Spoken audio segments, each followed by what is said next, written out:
Hello, and welcome again to the Western Canon Challenge, where we are reading the entirety of the Western literary canon out loud.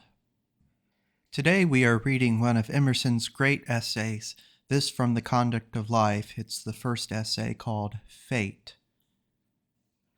Delicate omens traced in air to the lone bard true witness bear.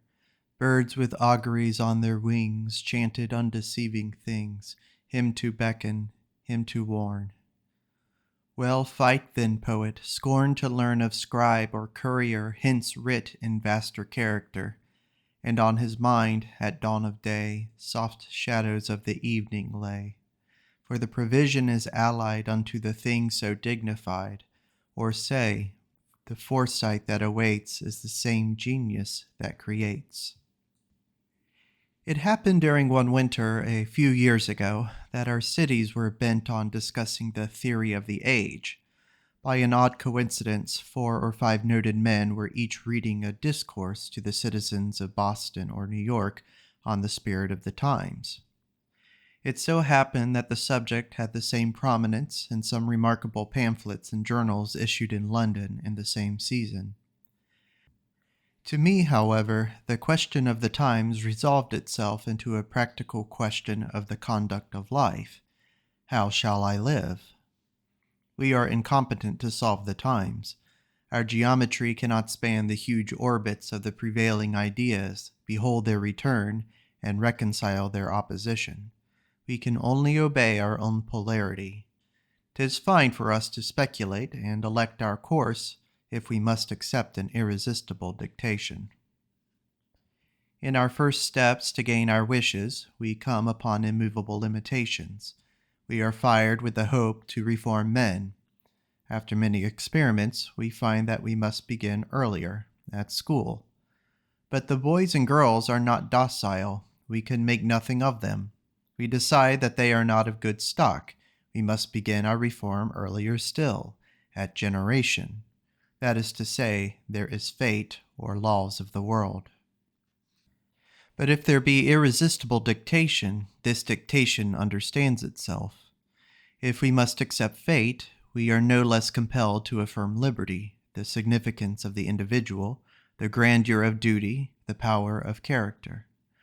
This is true, and that other is true. But our geometry cannot span these extreme points and reconcile them. What to do? By obeying each thought frankly, by harping, or if you will, pounding on each string, we learn at last its power. By the same obedience to other thoughts, we learn theirs. And then comes some reasonable hope of harmonizing them. We are sure that, though we not know how, necessity does comport with liberty, the individual with the world, my polarity with the spirit of the times. The riddle of the age has each for a private solution. If one would study his own time, it must be by this method of taking up in turn each of the leading topics which belong to our scheme of human life, and by firmly stating all that is agreeable to experience on one, and doing the same justice to the opposing facts in the others, the true limitations will appear. Any excess of emphasis on one part would be corrected and a just balance would be made. But let us honestly state the facts. Our America has a bad name for superficialness. Great men, great nations have not been boasters and buffoons, but perceivers of the terror of life, and have manned themselves to face it. The Spartan, embodying his religion and his country, dies before its majesty without question. The Turk, who believes his doom is written on the iron leaf in the moment when he entered the world, rushes on the enemy's saber with undivided will. The Turk, the Arab, the Persian accepts the foreordained fate.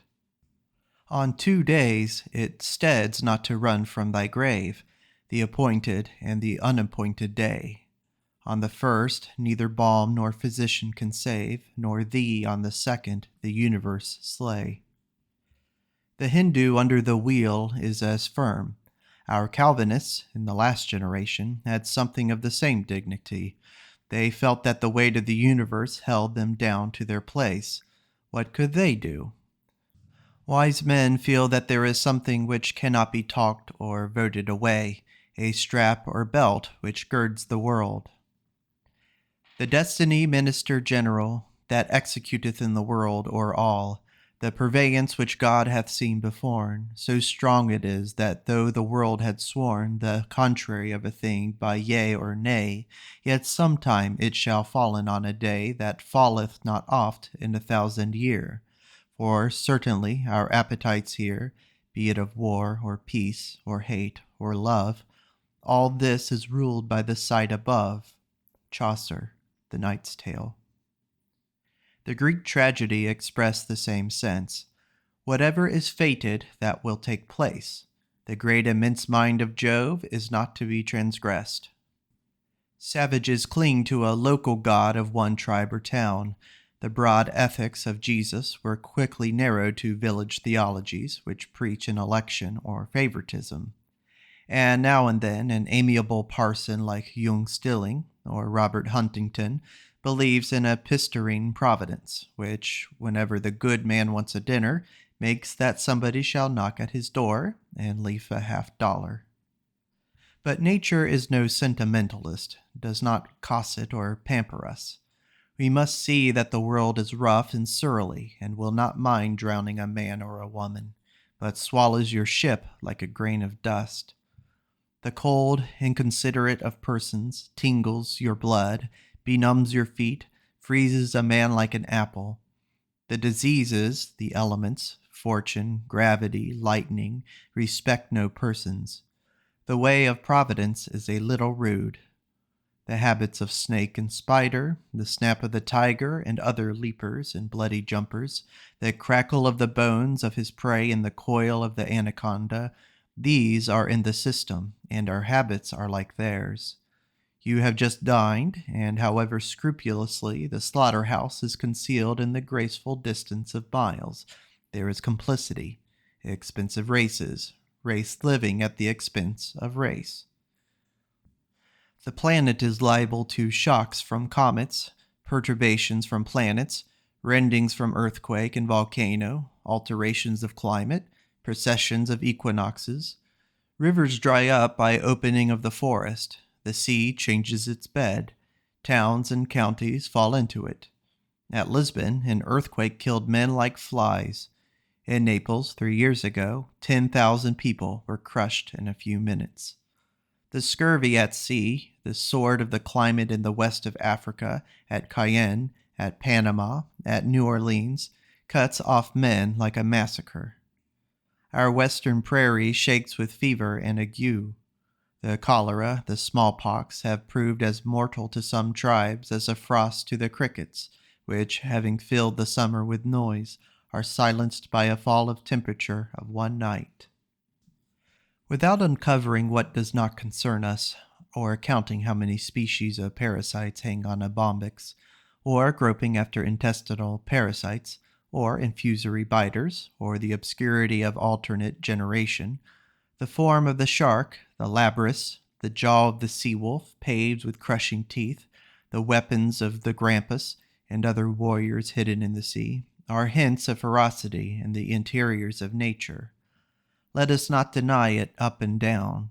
Providence has a wild, rough, incalculable road to its end, and it is of no use to try to whitewash its huge, mixed instrumentalities, or to dress up that terrific benefactor in a clean shirt and white neckcloth of a student in divinity. Will you say the disasters which threaten mankind are exceptional, and one need not lay his account for cataclysms every day? But what happens once may happen again, and so long as these strokes are not to be parried by us, they must be feared.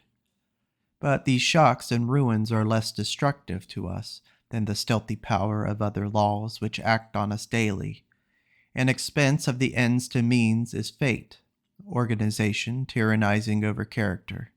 The menagerie, or forms and powers of the spine, is a book of fate.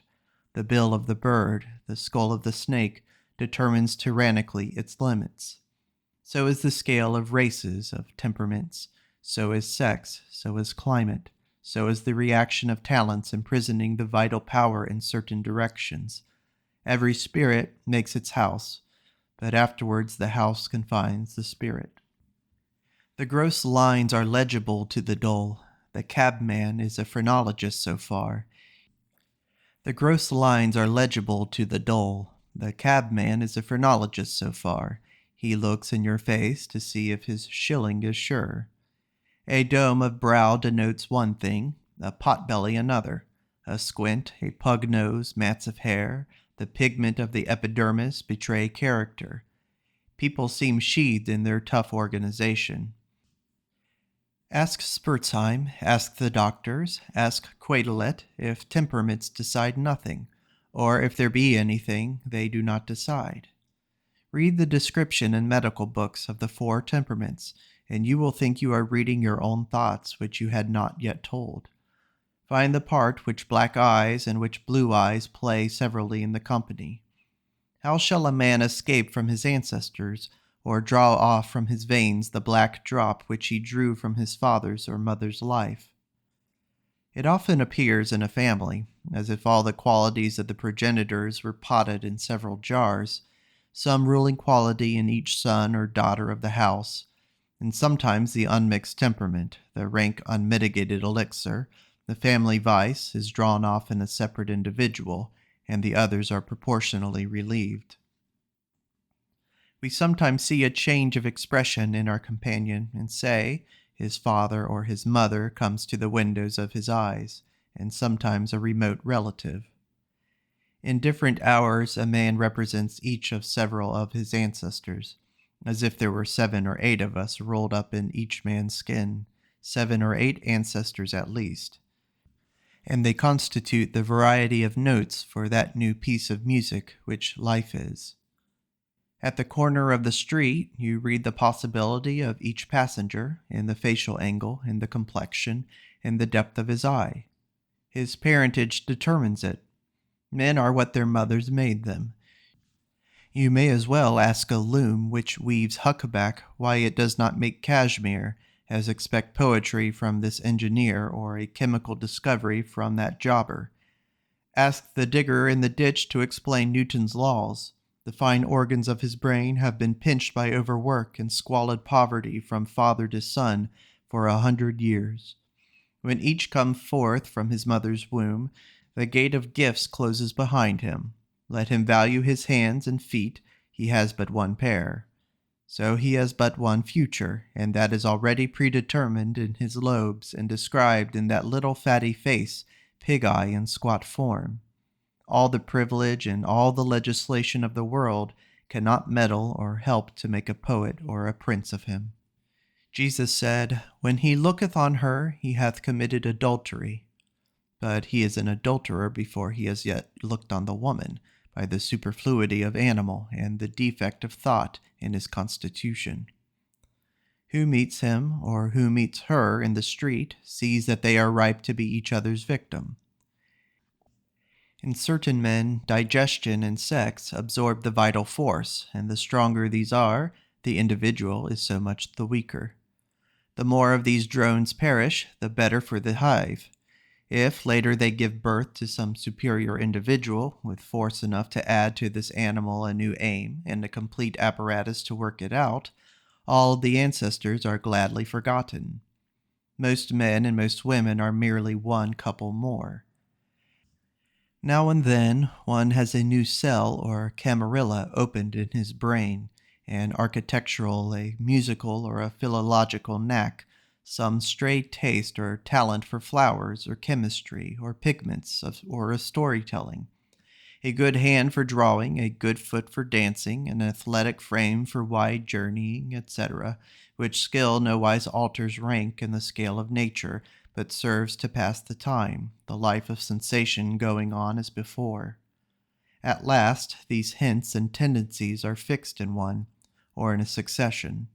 Each absorbs so much food and force as to become itself a new center. The new talent draws off so rapidly the vital force that not enough remains of the animal functions, hardly enough for health, so that in the second generation, if the like genius appears, the health is visibly deteriorated and the generative force impaired. People are born with the moral or with a material bias, uterine brothers with this diverging destination, and I suppose with high magnifiers. Mr. Fraunhofer or Dr. Carpenter might come to distinguish in the embryo at the fourth day. This is a Whig and that a Free Soiler. It was a poetic attempt to lift this mountain of fate, to reconcile this despotism of race with liberty, which led the Hindus to say, "Fate is nothing but the deeds committed in a prior state of existence." I find the coincidence of the extremes of Eastern and Western speculation in the daring statement of Schelling, "There is in every man a certain feeling that he has been what he is from all eternity, and by no means became such in time." To say it less sublimely, in the history of the individual is always an account of his condition, and he knows himself to be a party to his present estate. A good deal of our politics is physiological. Now and then a man of wealth in the heyday of youth adopts the tenet of broadest freedom. In England, there is always some man of wealth in large connection planting himself during all his years of health on the side of progress, who, as soon as he begins to die, checks his forward play, calls in his troops, and becomes conservative. All conservatives are such from personal defects. They have been effeminated by position or nature, born halt and blind through luxury of their parents, and can only, like invalids, act on the defensive. But strong natures, backwoodsmen, New Hampshire giants, Napoleons, Burkes, Broughams, Websters, Kossuths, are inevitable patriots until their life ebbs, and their defects in gout, palsy, and money warp them. The strongest idea incarnates itself in majorities and nations, in the healthiest and strongest.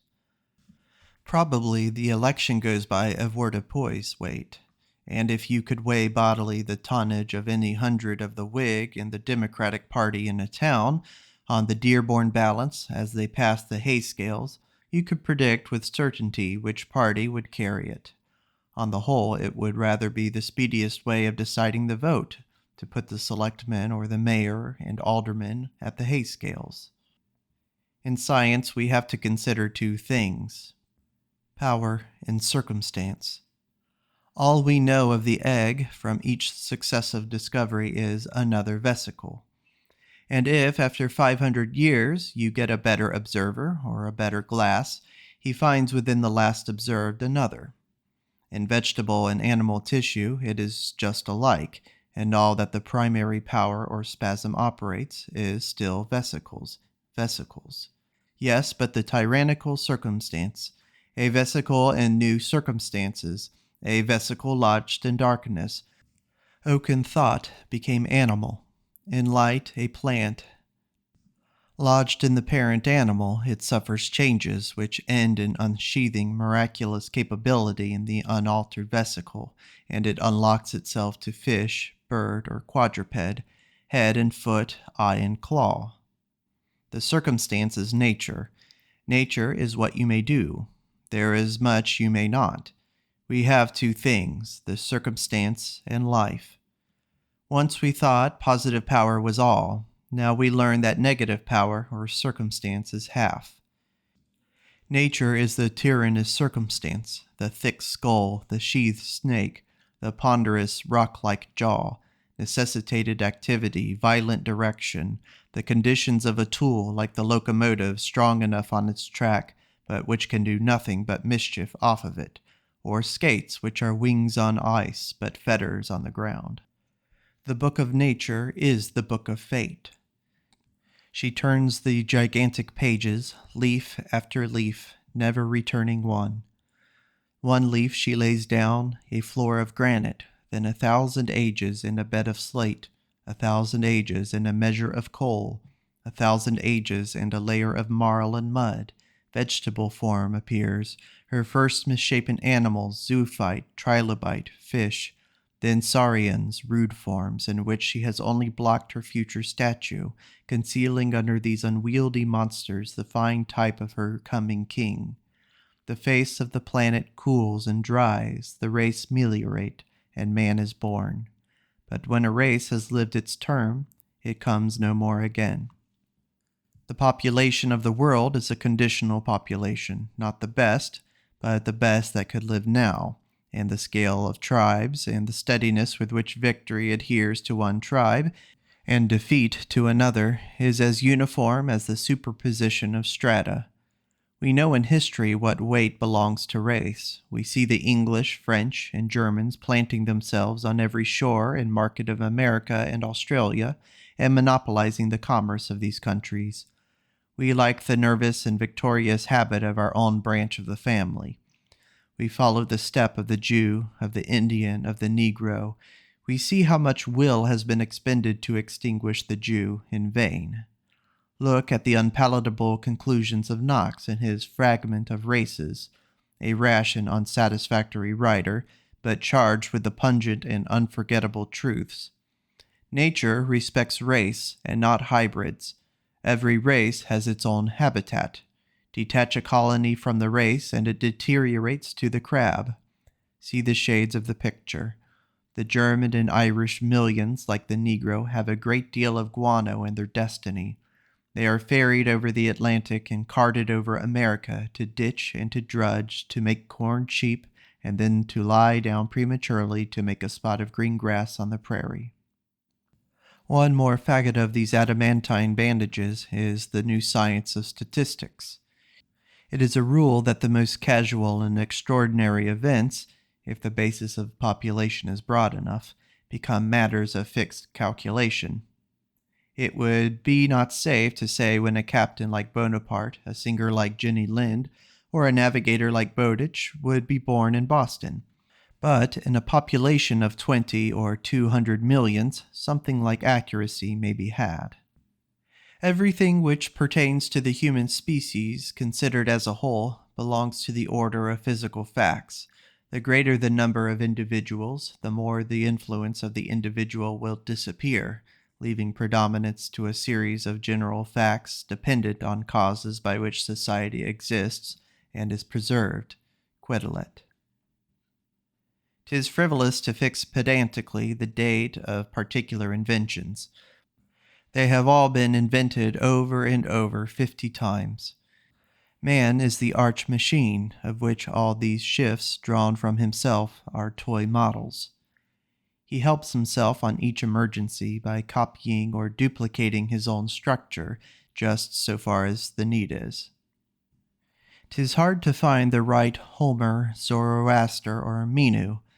Hard still to find the Tubal-Cain or Vulcan or Cadmus or Copernicus or Fust or Fulton, the indisputable inventor. There are scores and centuries of them. The air is full of men.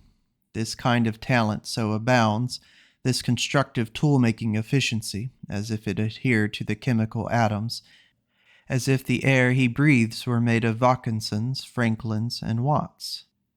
Doubtless in every million there will be an astronomer, a mathematician, a comic poet, a mystic. No one can read the history of astronomy without perceiving that Copernicus, Newton, Laplace are not new men or a new kind of men, but that Thales, Anaximenes, Hipparchus, Empedocles, Aristarchus, Pythagoras, and Nepides had anticipated them. Each had the same tense geometrical brain, apt for the same vigorous computation and logic, a mind parallel to the movement of the world. The Roman mile probably rested on a measure of a degree of the meridian. Mohammedan and Chinese know what we know of leap year, of the Gregorian calendar, and of the precession of the equinoxes. As in every barrel of cowries brought to New Bedford there shall be one Orangia, so there will, in a dozen million of Malays and Mohammedans, be one or two astronomical skulls. In a large city, the most casual things, and the things whose beauty lies in their causality, are produced as punctually and to order as the baker's muffin for breakfast. Punch makes exactly one capital joke a week, and the journals contrive to furnish one good piece of news every day. And not less work the laws of repression, the penalties of violated functions, famine, typhus, frost, war, suicide, and effete races, must be reckoned calculable parts of the system of the world. These are pebbles from the mountain, hints from the terms by which our life is walled up, and which show a kind of mechanical exactness, as of a loom or mill in what we call casual or fortuitous events.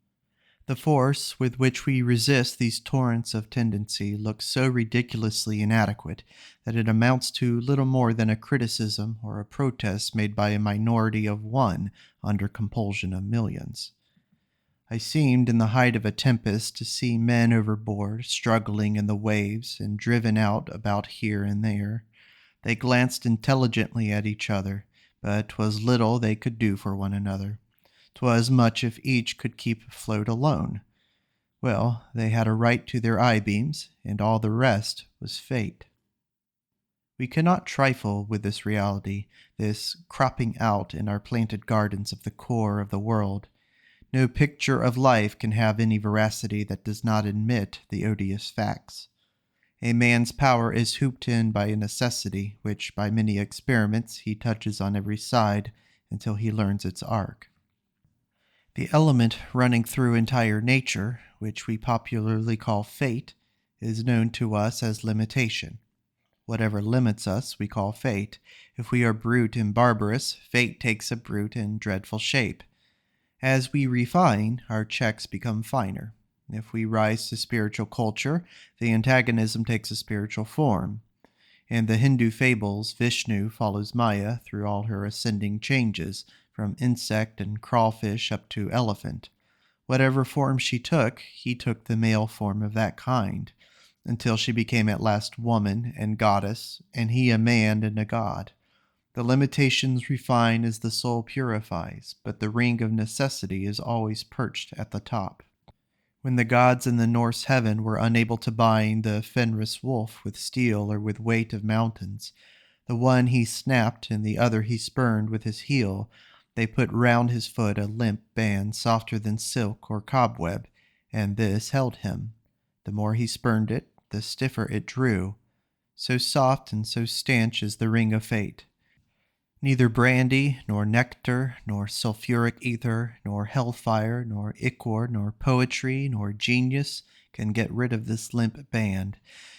For if we give it the high sense in which the poets use it, even thought itself is not above fate. That too must act according to eternal laws, and all that is willful and fantastic in it is in opposition to its fundamental essence.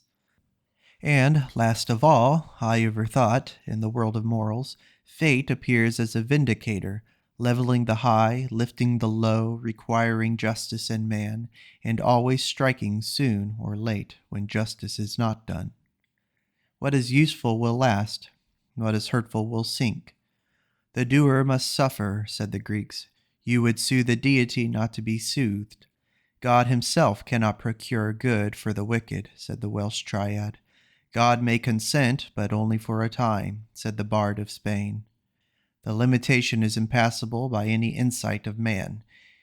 In its last and loftiest ascensions, insight itself and the freedom of the will is one of its obedient members. But we must not run into generalizations too large, but show the natural bounds or essential distinctions, and seek to do justice to the other elements as well. Thus we trace fate in matter, mind, and morals, in race, in retardations of strata, and in thought and character as well. It is everywhere bound or limitation, but fate has its lord, limitation its limits, is different seen from above and from below, from within and from without. For though fate is immense, so is power, which is the other fact in the dual world, immense. If fate follows and limits its power, power attends and antagonizes fate. We must respect fate as natural history, but there is more than natural history. For who and what is this criticism that pries into the matter? Man is not order of nature, sac of sac, belly and members, link in its chain, nor any ignominious baggage, but a stupendous antagonism, a dragging together of the poles of the universe. He betrays his relation to what is below him, thick-skulled, small-brained, fishy, Quadrumanous, quadruped, ill-disguised, hardly escaped into biped, and has paid for the new powers by loss of some of the old ones. But the lightning which explodes and fashions planets, maker of planets and suns, is in him. On one side, elemental order, sandstone and granite, rock ledges, peat bog, forest, sea and shore, and on the other part, thought, the spirit which composes and decomposes nature.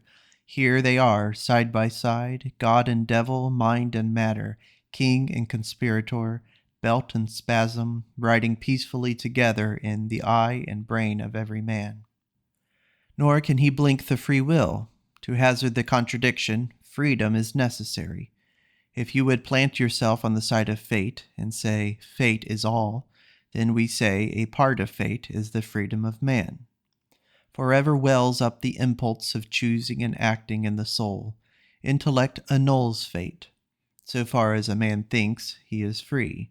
And though nothing is more disgusting than the crowing about liberty by slaves, as most men are, and the flippant mistaking for freedom of some paper preamble like a Declaration of Independence, or the statute right to vote by those who have never dared to think or to act, yet it is wholesome to man to look not at fate, but the other way.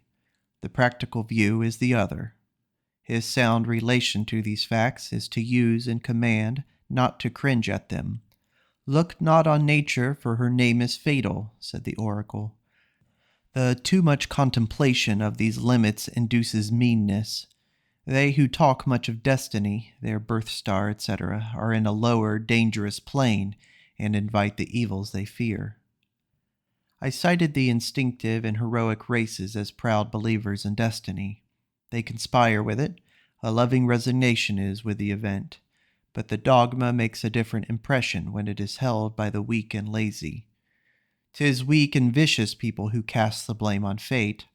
The right use of fate is to bring up our conduct to the loftiness of nature. Rude and invincible except by themselves are the elements. So let man be. Let him empty his breast of his windy conceits, and show his lordship by manners and deeds on the scale of nature. Let him hold his purpose as with a tug of gravitation. No power, no persuasion, no bribe shall make him give up his point. A man ought to compare advantageously with a river, an oak, or a mountain. He shall have not less the flow, the expansion, and the resistance of these. 'Tis the best use of fate to teach fatal courage. Go face the fire at sea, or the cholera in your friend's house, or the burglar in your own, or what danger lies in the way of duty, knowing you are guarded by the cherubim of destiny. If you believe in fate to your harm, believe it, at least, for your good. For if fate is so prevailing, man also is part of it, and can confront fate with fate. If the universe has these savage accidents, our atoms are as savage in resistance. We should be crushed by the atmosphere, but for the reaction of the air within the body. A tube made of a film of glass can resist the shock of the ocean if filled with the same water. If there is omnipotence in the stroke, there is omnipotence of recoil. But fate against fate is only parrying and defense. There are also the noble creative forces.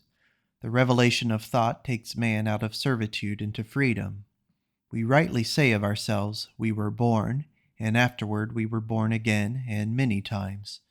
We have successive experiences so important that the new forgets the old, and hence the mythology of the 7 or the 9 heavens. The day of days, the great day of the feast of life, is that in which the inward eye opens to the unity in things, to the omnipresence of law, sees at what is must be and ought to be, or is the best. This beatitude dips from on high down on us, and we see. It is not in us so much as we are in it. If the air comes to our lungs, we breathe and live. If not, we die. If the light comes to our eyes, we see, else not. And if truth comes to our mind, we suddenly expand to its dimensions as if we grew to worlds. We are as lawgivers, we speak for nature, we prophesy and divine. This insight throws us on the party and interest of the universe, against all and sundry, against ourselves as much as others. A man speaking from insight affirms of himself what is true of the mind. Seeing its immortality, he says, I am immortal. Seeing its invincibility, he says, I am strong. It is not in us, but we are in it. It is of the Maker, not of what is made. All things are touched and changed by it. This uses and is not used. It distances those who share it from those who share it not. Those who share it not are flocks and herds. It dates from itself, not from former men or better men, gospel, constitution, or college or custom. Where it shines, nature is no longer intrusive, but all things make a musical or pictorial impression. The world of men is like a comedy without laughter. Populations, interests, government, history, 'tis all toy figures in a toy house. It does not overvalue particular truths. We eagerly hear every thought and word quoted from an intellectual man, but in his presence our own mind is roused to activity, and we forget very fast what he says, much more interested in the new play of our own thought than in any thought of his.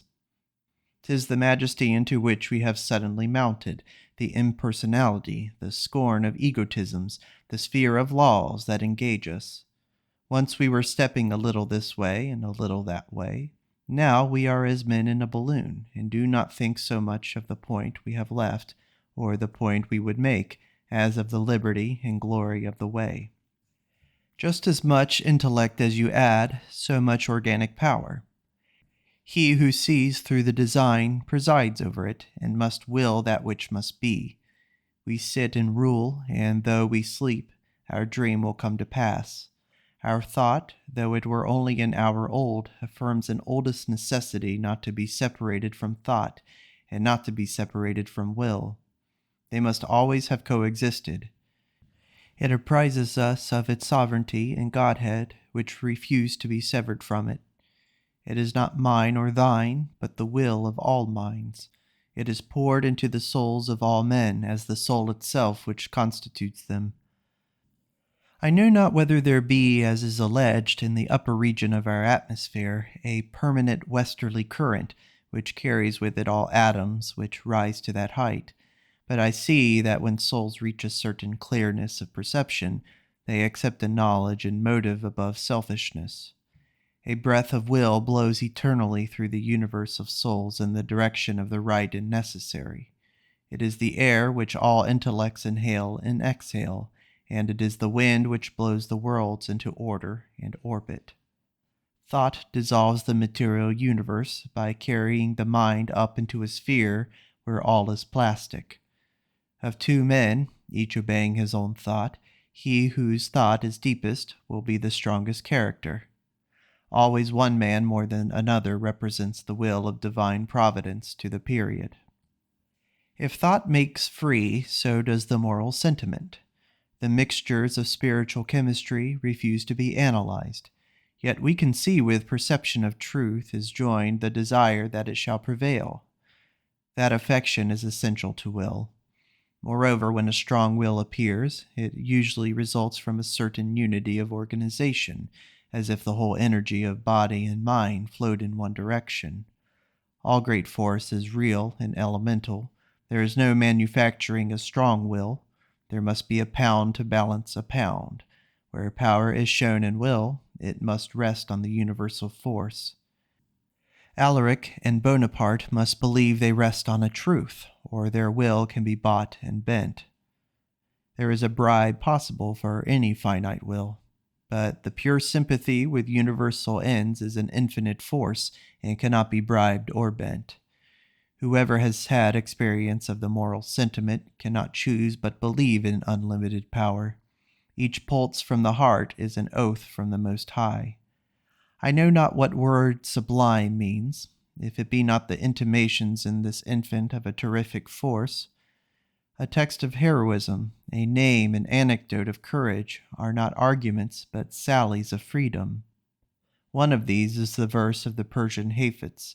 'Tis written on the gate of heaven, woe unto him who suffers himself to be betrayed by fate. Does the reading of history make us fatalists? What courage does not the opposite opinion show? A little whim of will to be free gallantly contending against the universe of chemistry. But insight is not will, nor is affection will. Perception is cold, and goodness dies in wishes. As Voltaire said, "'Tis the misfortune of worthy people that they are cowards. One of the greatest misfortunes of honest people is that they are cowards." There must be a fusion of these two to generate the energy of will. There can be no driving force except through the conversion of the man into his will, making him the will, and the will him. And one may say boldly that no man has a right perception of any truth who has not been reacted on by it, so as to be ready to be its martyr. The one serious and formidable thing in nature is a will. Society is servile from want of will, and therefore the world wants saviors and religions. One way is right to go. The hero sees it and moves on that aim, and has the world under him for root and support. He is to others as the world. His approbation is honor, his dissent infamy. The glance of his eye has the force of sunbeams. A personal influence towers up in memory only worthy, and we gladly forget numbers, money, climate, gravitation, and the rest of fate. We can afford to allow the limitation if we know it is the meter of the growing man. We stand against fate as children stand up against the wall in their father's house and notch their height from year to year. But when the boy grows to man and is master of the house, he pulls down that wall and builds a new and bigger one. 'Tis only a question of time. Every brave youth is in training to ride and rule this dragon. His science is to make weapons and wings of these passions and retarding forces. Now whether, seeing these two things, fate and power, we are permitted to believe in unity? The bulk of mankind believes in two gods. They are under one dominion here in the house, as friend and parent in social circles, in letters, in art, in love, in religion. But in mechanics, in dealing with steam and climate, in trade, in politics, they think they come under another, and that it would be a practical blunder to transfer the method and way of working of one sphere into the other. What good, honest, generous men at home will be wolves and foxes on 'change? What pious men in the parlor will vote for what reprobates at the polls? To a certain point they believe themselves to be the care of a providence. But in a steamboat, in an epidemic, in war, they believe a malignant energy rules. But relation and connection are not somewhere and sometimes, but everywhere and always. The divine order does not stop where their sight stops. The friendly power works on the same rules in the next farm and the next planet. But where they have not experience, they run against it and hurt themselves. Fate, then, is a name for facts not yet passed under the fire of thought, for causes which are penetrated. But every jet of chaos which threatens to exterminate us is convertible by intellect into wholesome force. Fate is an unpenetrated cause. The water drowns the ship and sailor like a grain of dust. But learn to swim, trim your bark, and the wave which drowned it will be cloven by it and carry it, like its own foam, a plume, and a power. The cold is inconsiderate of persons, tingles your blood, freezes a man like a dewdrop, but learn to skate, and the ice will give you a graceful, sweet, and poetic motion. The cold will brace your limbs and brain to genius, and make you foremost men of time. Cold and sea will train an imperial Saxon race, which nature cannot bear to lose, and after cooping it up for 1,000 years in yonder England, gives 100 Englands 100 Mexicos. All the bloods it shall absorb and dominate, and more than Mexico's, the secrets of water and steam, the spasms of electricity, the ductility of metals, the chariot of the air, the ruddered balloon are awaiting you. The annual slaughter from typhus far exceeds that of war, but right drainage destroys typhus. The plague in the sea service from scurvy is healed by lemon juice and other diets portable or procurable. The depopulation by cholera and smallpox is ended by drainage and vaccination, and every other pest is not less in the chain of cause and effect, and may be fought off. And whilst art draws out the venom, it commonly extorts some benefit from the vanquished enemy. The mischievous torrent is taught to drudge for man, the wild beast he makes useful for food or dress or labor. The chemical explosions are controlled like his watch. These are now the steeds on which he rides. Man moves in all modes, by legs of horses, by wings of wind, by steam, by gas of balloon, by electricity, and stands on tiptoe threatening to hunt the eagle in his own element. There's nothing he will not make his carrier. Steam was, till the other day, the devil which we dreaded. Every pot made by any human potter or brazier had a hole in its cover to let off the enemy, lest he should lift pot and roof and carry the house away. But the Marquis of Worcester, Watt, and Fulton believed themselves that where there was power was not devil, but was God, that it must be availed of, and not by any means let off and wasted. Could he lift pots and roofs and houses so handily? He was the workman they were in search of. He could be used to lift away, chain, and compel other devils, far more reluctant and dangerous, namely cubic miles of earth, mountains, weight or resistance of water, machinery, and the labors of all men in the world. And time he shall lengthen, and shorten space. It has not fared much otherwise with higher kinds of steam.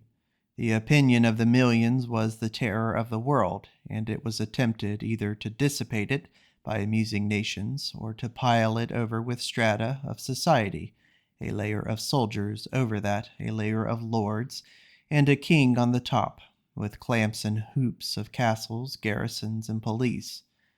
But sometimes the religious principle would get in and burst the hoops, and rend every mountain laid on top of it. The Fultons and Watts of politics, believing in unity, saw that it was a power, and by satisfying it, as justice satisfies everybody, through a different disposition of society, grouping it on a level instead of piling it into a mountain, they have contrived to make of this terror the most harmless and energetic form of a state. Very odious, I confess, are the lessons of fate. Who likes to have a dapper phrenologist pronouncing on his fortunes? Who likes to believe that he has written in his skull, spine, and pelvis all the vices of a Saxon or Celtic race, which will be sure to pull him down, with what grandeur of hope and resolve he is fired, into a selfish, huckstering, servile, dodging animal? A learned physician tells us the fact is invariable with the Neapolitan, that, when mature, he assumes the forms of the unmistakable scoundrel. That is a little overstated, but may pass. But these are magazines and arsenals. A man must thank his defects, and stand in some terror of his talents. A transcendent talent draws so largely on his forces as to lame him. A defect pays him revenues on the other side. The sufferance, which is the badge of the Jew, has made him, in these days, the ruler of the rulers of the earth. If fate is ore and quarry, if evil is good in the making, if limitation is power that shall be, if calamities, oppositions, and weights are wings and means, we are reconciled. Fate involves the melioration. No statement of the universe can have any soundness which does not admit its ascending effort. The direction of the whole and of the parts is toward benefit, and in proportion to health. Behind every individual closes organization. Before him opens liberty, the better, the best. The first and worst races are dead. The second and imperfect races are dying out, or remain for the maturing of higher. In the latest race, in man, every generosity, every new perception, the love and praise he extorts from his fellows, are certificates of advance out of fate into freedom. Liberation of the will from the sheaths and clogs of organization which he has outgrown is the end and aim of this world. Every calamity is a spur and valuable hint, and where his endeavors do not yet fully avail, they tell as tendency. The whole circle of animal life, tooth against tooth, devouring war, war for food, a yelp of pain and a grunt of triumph, until at last the whole menagerie, the whole chemical mass is mellowed and refined for higher use, pleases at a sufficient perspective. But to see how fate slides into freedom, and freedom into fate, observe how the roots of every creature run, or find, if you can, a point where there is no thread of connection. Our life is constantaneous and far related. This knot of nature is so well tied that nobody was ever cunning enough to find the two ends. Nature is intricate, overlapped, interweaved, and endless. Christopher Wren said of the beautiful King's College Chapel that if anybody would tell him where to lay the first stone, he would build such another. But where shall we find the first atom in this house of man, which is all consent, inosculation, and balance of parts? The web of relation is shown in habitat, shown in hibernation. When hibernation was observed, it was found that while some animals become torpid in winter, others were torpid in summer. Hibernation then was a false name. The long sleep is not an effect of cold, but is regulated by the supply of food proper to the animal. It becomes torpid when the fruit or prey it lives on is not in season, and regains its activity when its food is ready.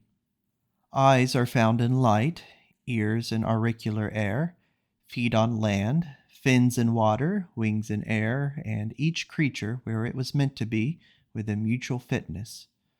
Every zone has its own fauna. There is adjustment between the animal and its food, its parasite, its enemy. Balances are kept. It is not allowed to diminish in numbers nor exceed. Similar adjustments exist for man. His food is cooked when he arrives, his coal in the pit, the house ventilated, the mud of the deluge dried, his companions arrived at the same hour, awaiting him with love, concert, laughter, and tears.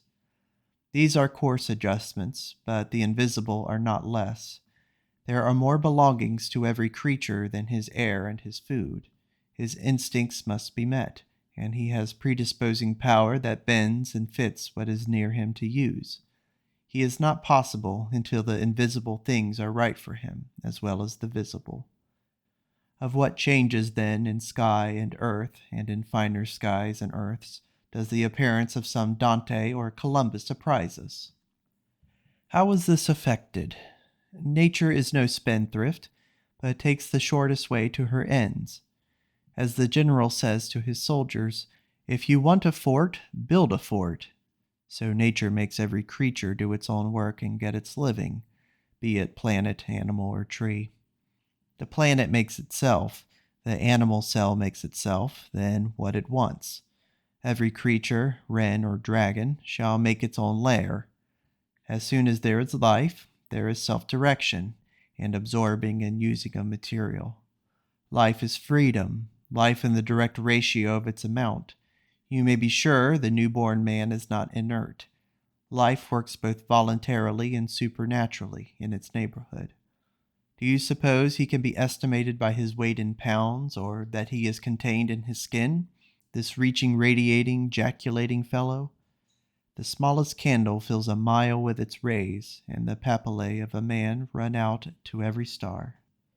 When there is something to be done, the world knows how to get it done. The vegetable eye makes leaf, pericarp, root, bark, or thorn, as the need is. The first cell converts itself into stomach, mouth, nose, or nail, according to the want. The world throws its life into a hero or a shepherd, and puts him where he is wanted. Dante and Columbus were Italians in their time. They would be Russians or Americans today. Things ripen, new men come. The adaptation is not capricious. The ulterior aim, the purpose beyond itself, the correlation by which planets subside and crystallize, then animate beasts and men, will not stop, but will work into a finer particulars and from finer to finest. The secret of the world is the tie between person and event. Persons make event, and events person. The times, the age, what is that but a few profound persons and a few active persons who epitomize the times? Goethe, Hegel, Metternich, Adams, Calhoun, Guizot, Peel, Cobden, Kossuth, Rothschild, Astor, Brunel, and the rest. The same fitness must be presumed between a man and the time and event as between the sexes, or between a race of animals and the food it eats, or the inferior races it uses. He thinks his fate is alien because the copula is hidden, but the soul contains the event that shall befall it, for the event is only the actualization of its thoughts, and what we pray to ourselves for is always granted. The event is the print of your form. It fits you like your skin. What each does is proper to him. Events are the children of his body and mind. We learn that the soul of fate is the soul of us, as Hafid sings, "Alas, till now I had not known my guide and fortune's guide are one." All the toys that infatuate men, and which they play for, houses, land, money, luxury, power, fame, are the same thing with a new gauze or two of illusion overlaid. And of all the drums and rattles by which men are made willing to have their heads broken, and are led out solemnly every morning to parade, the most admirable is this by which we are brought to believe that events are arbitrary and independent of actions. At the conjurer's we detect the hair by which he moves his puppet, but we do not have eyes sharp enough to descry the thread that ties cause and effect. Nature magically suits the man to his fortunes by making these the fruit of his character.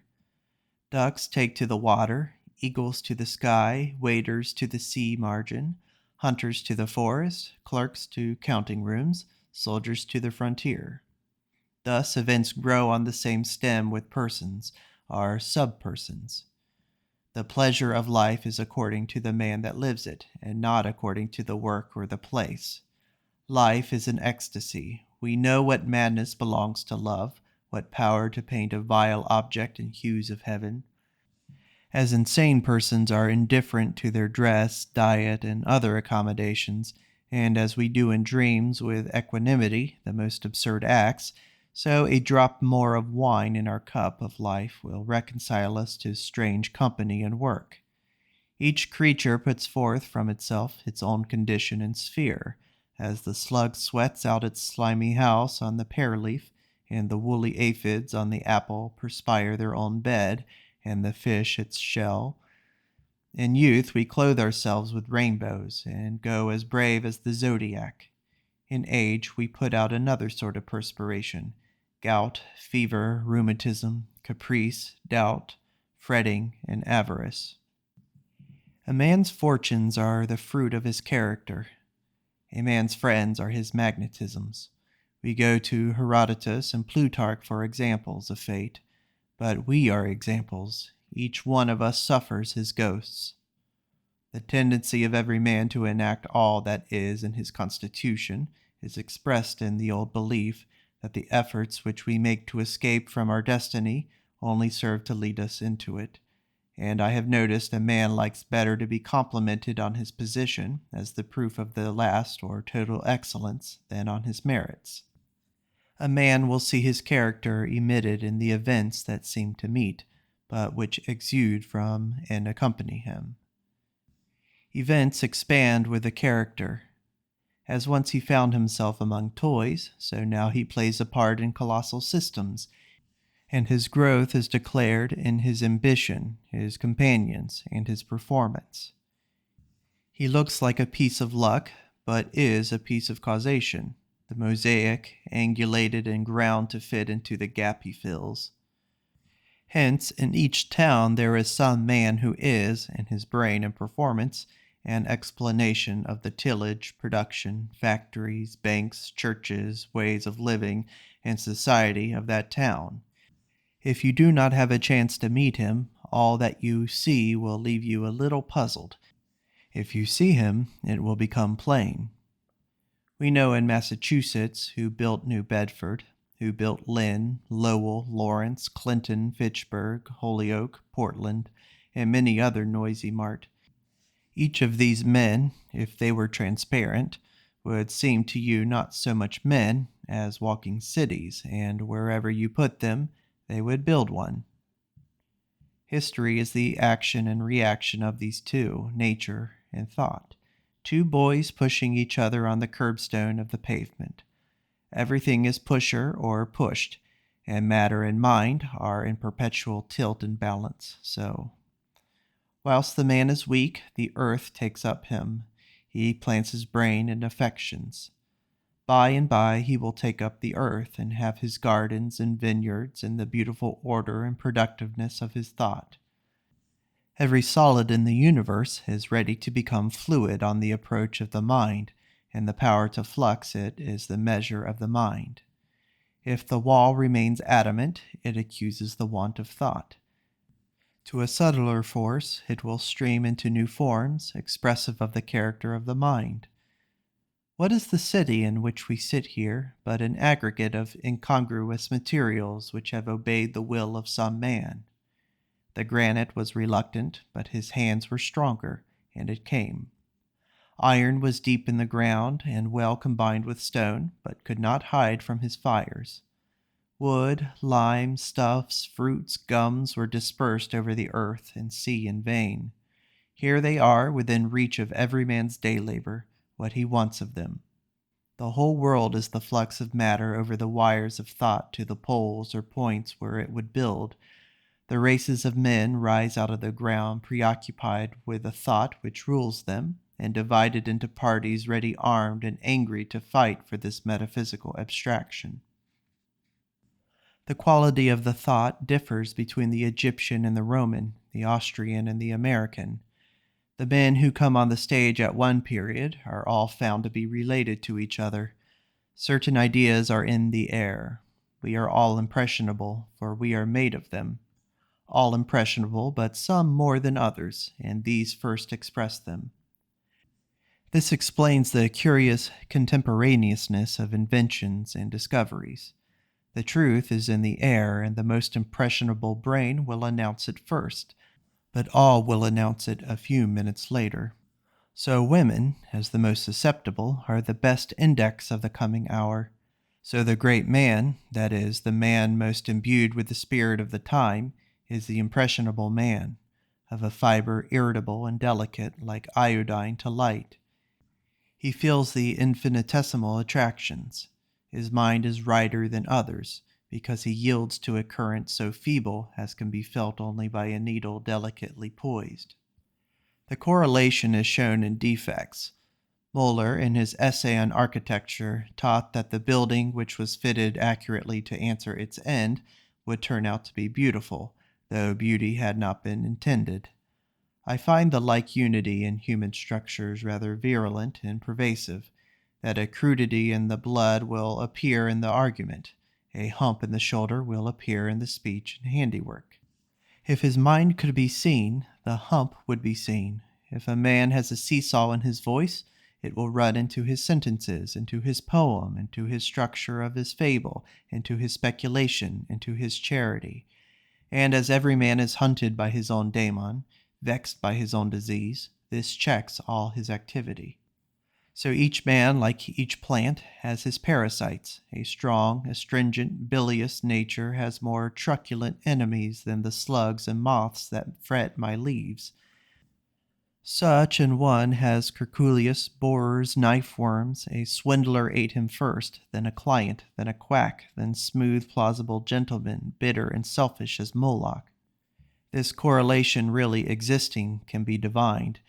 If the threads are there, thought can follow and show them, especially when a soul is quick and docile, as Chaucer sings, or if the soul of proper kind be so perfect as men find, that it wot what is to come, and that he warneth all and some of every of their adventures, by previsions or figures, but that our flesh hath not might it to understand aright, for it is worn too darkly. Some people are made up of rhyme, coincidence, omen, periodicity, and presage. They meet the person they seek. What their companion prepares to say to them, they first say to him, and 100 signs apprise them of what is about to befall. Wonderful intricacy in the web, wonderful constancy in the design this vagabond life admits. We wonder how the fly finds its mate, and yet year after year we find two men, two women, without legal or carnal ties, spend a great part of their best time within a few feet of each other. And the moral is that what we seek we shall find. What we flee from flees from us. As Goethe said, what we wish for in youth comes in heaps on us in old age, too often cursed within the granting of our prayer, and hence the high caution, that since we are sure of having what we wish, we beware to ask only for high things. One key, one solution to the mysteries of human condition, one solution to the old knots of fate, freedom, and foreknowledge exists, the propounding, namely, of the double consciousness. A man must ride alternately on the horses of his private and his public nature, as the equestrians in the circus throw themselves nimbly from horse to horse, or plant one foot on the back of one and the other foot on the back of the other. So when a man is the victim of his fate, has sciatica in his loins, and cramp in his mind, a club foot and a club in his wit, a sour face and a selfish temper, a strut in his gait and a conceit in his affection, or is ground to powder by the vice of his race, he is to rally on his relation to the universe, which his ruin benefits. Leaving the daemon who suffers, he is to take sides with the deity who secures universal benefit by his pain. To offset the drag of temperament and race which pulls down learns the lesson, namely, that by cunning co-presence of two elements, which is throughout nature, whatever lames or paralyzes you draws in with its divinity in some form to repay. A good intention clothes itself with sudden power. When a god wishes to ride, any chip or pebble will bud and shoot out winged feet and serve him for a horse. Let us build altars to the blessed unity which holds nature and souls in perfect solution and compels every atom to serve an universal end. I do not wonder at a snowflake, a shell, a summer landscape, or the glory of the stars, but at the necessity of beauty under which the universe lies, that all is and must be pictorial, that the rainbow and the curve of the horizon and the arch of the blue vault are only results from the organism of the eye. There is no need for foolish amateurs to fetch me to admire a garden of flowers, or a sun-gilt cloud, or a waterfall, when I cannot look without seeing splendor and grace. How idle to choose a random sparkle here or there, when the indwelling necessity plants the rose of beauty on the brow of chaos and discloses the central intention of nature to be harmony and joy. Let us build altars to the beautiful necessity. If we thought men were free in the sense that in a single exception one fantastical will could prevail over the law of things, it were all one as if a child's hand could pull down the sun. If in the least particular one could derange the order of nature, who would accept the gift of life? Let us build altars to the beautiful necessity which ensures that all is made of one piece, that plaintiff and defendant, friend and enemy, animal and planet, food and eater are of one kind. In astronomy there is vast space, but no foreign system. In geology, vast time, but the same laws as today. Why should we be afraid of nature, which is no other than philosophy and theology embodied? Why should we fear to be crushed by savage elements, we who are made up of the same elements? Let us build to the beautiful necessity which makes man brave in believing that he cannot shun a danger that is appointed, nor incur one that is not, to the necessity which rudely or softly educates him to the perception that there are no contingencies, that law rules throughout existence, a law which is not intelligent, but intelligence, not personal nor impersonal. It disdains words and passes understanding. It dissolves persons. It vivifies nature, yet solicits the pure in heart to draw on all its omnipotence. And that is the end of Fate, an essay by Ralph Waldo Emerson.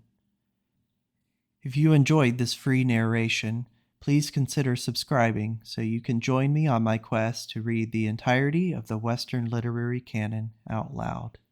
Thank you for listening.